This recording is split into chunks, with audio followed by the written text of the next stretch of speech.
Doctor Rabia, clinical psychologist. और आज मैं आप लोगों के साथ में हूँ और मैं आज आप लोगों को बताने वाली हूँ कि साइकोथेरेपी की वजह से आपकी लाइफ में किस तरीके से चेंजेस आते हैं, क्या बेनिफिट्स होते हैं। तो सबसे पहले हमें ये जानना होता है कि साइकोथेरेपी होता क्या है और इसे देता कौन है। तो साइकोथेरेपी एक साइकोलॉजिकल ट्रीटमेंट होता है जो कि क्लिनिकल साइकोलॉजिस्ट, जो RCI रजिस्टर्ड क्लिनिकल साइकोलॉजिस्ट हैं, सिर्फ वो लोग दे सकते हैं इसे।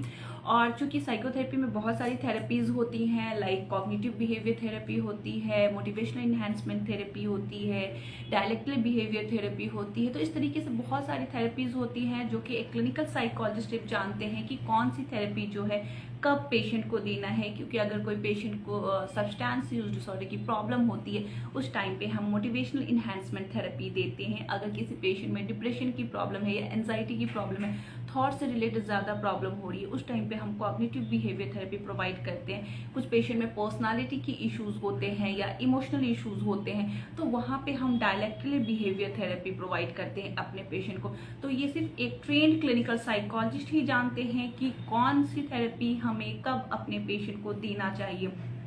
तो इसलिए जब भी आप किसी क्लिनिकल साइकोलॉजिस्ट से कंसल्ट करते हैं, आप जरूर ये देखें कि वो एक RCI रजिस्टर्ड क्लिनिकल साइकोलॉजिस्ट है या नहीं। सेकेंड, अब हमारे पास में ये आता है कि कोई पेशेंट जो है साइकोथेरेपी से कैसे ठीक हो सकता है। अगर किसी में डिप्रेशन है या एंजाइटी है या इमोशनल इश्यूज आ रहे हैं, क्योंकि लोगों का ये एक मिथ है कि हम बातों के जरिए चीज़ों को ठीक करते हैं। तो बातों के जरिए किस तरीके से हम चीज़ों को ठीक कर सकते हैं, ये बहुत बड़ा चैलेंज होता है एक क्लिनिकल साइकोलॉजिस्ट के लिए। तो मैं यहाँ पे आप लोगों के सामने एक फैक्ट रखना चाहती हूँ कि क्लिनिकल साइकोलॉजिस्ट जो है कोई बात नहीं करते हैं। वहाँ पे जो है वो कुछ साइंटिफिक थेरेपी टेक्निक्स जो होती हैं वो प्रोवाइड करते हैं। लाइक कि अगर उसकी थॉट्स की प्रॉब्लम है तो वहाँ पे ऑटोमेटिक थॉट्स रिकॉर्ड डायरी एक होती है टेक्निक, जो कि CBT के अंदर में आती है। हम पेशेंट को वो प्रैक्टिस कराते हैं जिससे उनकी न्यूरोकेमिकल्स पे भी इफेक्ट होता है और उससे उनमें चेंजेस आने स्टार्ट हो जाते हैं। जब अगर किसी में किसी तरह की कोई न्यूरोसाइकोलॉजिकल प्रॉब्लम होती है, वहाँ पे हम कॉग्निटिव ट्रेनिंग देते हैं जो कि न्यूरोसाइकोलॉजिकल ट्रीटमेंट अप्रोच होता है। वहाँ पे हम अपने पेशेंट को, जिससे उनकी मेमोरी या एक्सिक्यूटिव फंक्शनिंग, अटेंशन अगर उनका इम्पेयर्ड है, वो सारी चीज़ों को फिर से हम रिस्टोर करते हैं, जिससे एक टेक्निक के जरिए उन्हें प्रैक्टिस कराया जाता है और चीज़ें ठीक होती हैं। इसके कुछ टाइम होते हैं, लाइक कि 45 मिनट्स का हमारा एक सेशन होता है जिसमें उनको हर एक प्रॉब्लम को लेकर हम डिस्कस करते हैं और उसके बेस पे जो है हम उन्हें थेरेपी प्रोवाइड करते हैं।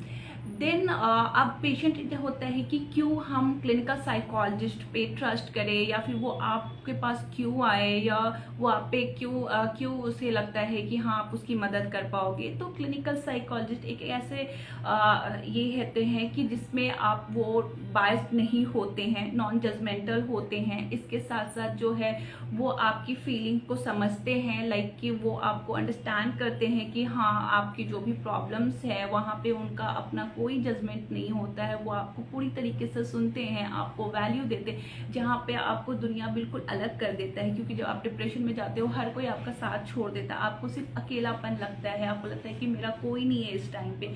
वहीं पे क्लिनिकल साइकोलॉजिस्ट के पास जब आप आते हो तो आपके सामने एक छोटी सी होप आती है कि कोई है जो मुझे सुन रहा है, कोई है जो मुझे वैल्यू दे रहा है। तो इसलिए क्लिनिकल साइकोलॉजिस्ट के पास आप जब जाते हो तो आपकी लाइफ में एक होप आती है। वहाँ पे आप जो है अपनी प्रॉब्लम को शेयर करते हो, और जब आप अपनी प्रॉब्लम को शेयर करते हो तो आधी प्रॉब्लम्स आपकी वहीं पे ख़त्म हो जाती है। इसके साथ साथ क्लिनिकल साइकोलॉजिस्ट आपको कंप्लीट ट्रीटमेंट प्लान बताते हैं, आपके टाइम टू टाइम आपको फॉलो अप करते हैं, आपके लिए जो चीज़ें सही होती हैं वो चीज़ें भी आपके साथ डिस्कस करते हैं। इसके साथ साथ आपके साथ ही नहीं बल्कि आपकी फैमिली के साथ में भी कुछ चीज़ें ऐसी होती है जो डिस्कस की जाती है, जिसे हम फैमिली थेरेपी कहते हैं। तो हम लोग जो है फैमिली थेरेपी भी प्रोवाइड करते हैं। तो इस तरीके से जो है आप एक क्लिनिकल साइकोलॉजिस्ट से मदद ले सकते हैं जब भी आपको कोई साइकोलॉजिकल प्रॉब्लम होती है, जब भी आपको कोई मेंटल हेल्थ की प्रॉब्लम हो रही है, लाइक कि आपको एंजाइटी हो रहा है या फिर आपको डिप्रेशन हो रहा है। इसके साथ साथ मैं एक बात और आपसे करना चाहूँगी, लाइक कल ही मैंने एक केस देखा और वहाँ पे जो था एक मेंटल हेल्थ स्टिग्मा जो अभी तक हमारी सोसाइटी में बना हुआ है, इसके लिए मैं आप लोगों से रिक्वेस्ट करना चाहूँगी कि प्लीज़ इस स्टिग्मा को हम लोगों को मिलकर ही दूर करना होगा, क्योंकि कल जो मेरा पेशेंट था उसके अंदर बहुत सारी चेंजेस आ गई थी। उसकी मैंने 4 सेशन कंप्लीट कर लिया है साइकोथेरेपी की, और वो मुझे बता रहा था कि उसमें काफ़ी अच्छा इम्प्रूवमेंट है, लाइक कि वो अपने एकेडमिक में काफ़ी अच्छा कर रहा है। इसके साथ साथ उसकी जो पर्सनल लाइफ है, उसका करियर है, उसकी रिलेशनशिप है, वो सारी चीज़ों में वो काफ़ी अच्छा है। लेकिन उसके साथ में प्रॉब्लम ये आ गई कल कि उसका एक फ्रेंड था, वो काफ़ी ज़्यादा परेशान था, और उस टाइम पे उसने अपने फ्रेंड को सजेस्ट कर दिया साइकोथेरेपी के लिए। उसने कहा कि मैं भी इसी तरीके से कुछ टाइम से बहुत ज़्यादा परेशान था, लेकिन वो मेरे पास आ रहा था थेरेपी के लिए। और अब उसमें ये सोच आ रही है कि क्या उसने जो है ये बताकर सही किया है क्या।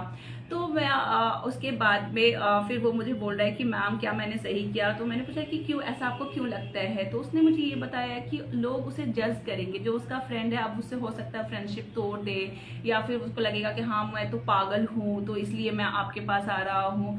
तो आपको मैं बताना चाहूंगी कि ऐसा नहीं होता है कि क्लिनिकल साइकोलॉजिस्ट के पास जो है सिर्फ एक पागल आते हैं, बल्कि नॉर्मल इंसान भी क्लिनिकल साइकोलॉजिस्ट के पास में आते हैं।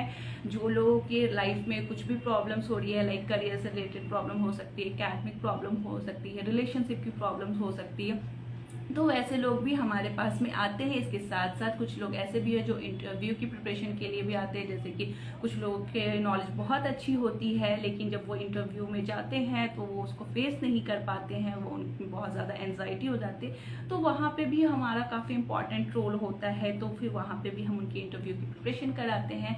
इसके साथ साथ जो है हम IQ assessment, personality assessment, emotional intelligence, इन सब चीज़ों पे भी काम करते हैं। तो अगर आप लोगों को लगता है कि एक क्लिनिकल साइकोलॉजिस्ट के पास जाना हमारी कमजोरी है, तो जी नहीं, क्योंकि बहुत लोगों के साथ में ऐसी प्रॉब्लम होती है।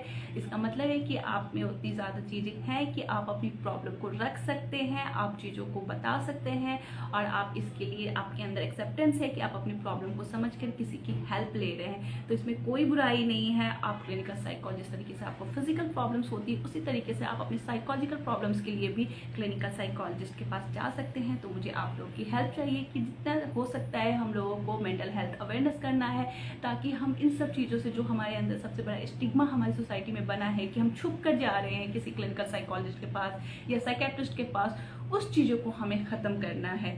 Thank you so much.